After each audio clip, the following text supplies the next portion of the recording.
Good morning বন্ধুরা, সবাইকে জানাই শুভ নববর্ষের প্রীতি ও শুভেচ্ছা।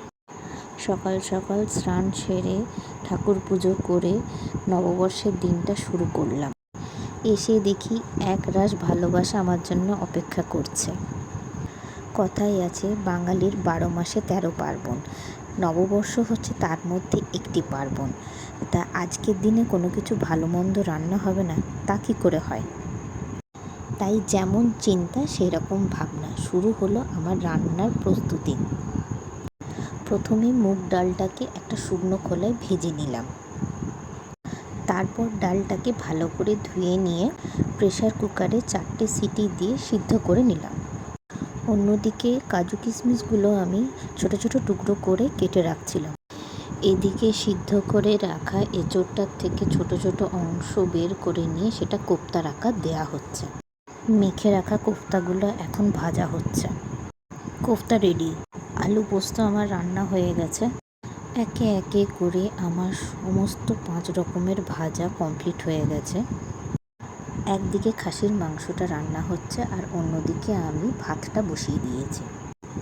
ডাল, মশলা চিংড়ি, এঁচোড়ের কোফতা, আলু পোস্ত, মাছের ঝাল, মটন, চাটনি, দই, 5 রকমের মিষ্টি আর নানা রকম ভাজাভুজি। এই হচ্ছে আমার মটন থালি। এটাই ছিল নববর্ষের স্পেশাল রান্না। আজ 1432 পয়লা বৈশাখ, বঙ্গীয় শতাব্দীর শুভ নববর্ষ। আজকে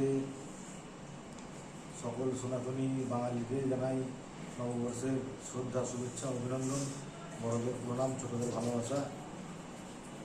আপনারা সর্বাণী লাইফস্টাইল চ্যানেলে দেখছেন পয়লা বৈশাখে সর্বাণী কী কী সব আয়োজন করেছে।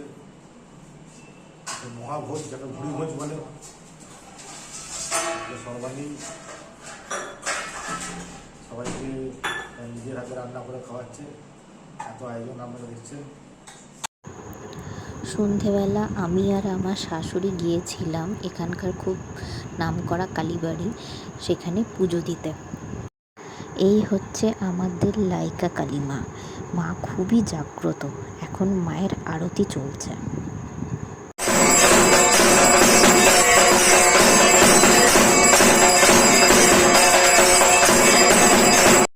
আমাদের দৈনন্দিন জীবনে সকলেরই নানা রকমের সমস্যা, কিন্তু ভগবানের কাছে এলে যেন মনে হয় কোনো সমস্যাই নেই। জানি না কার কী মনে হয়, আমার তো মনে হয় যে ভগবানের কাছে এলে সমস্যা বলে কোনো জিনিসই থাকে না। এবার রওনা দিলাম বাড়ি ফেরার পথে। আমার এই ভিডিওটা যদি আপনাদের ভালো লেগে থাকে তাহলে please like, comment and subscribe করে দেবেন। ওকে, আজকে আসি। ধন্যবাদ।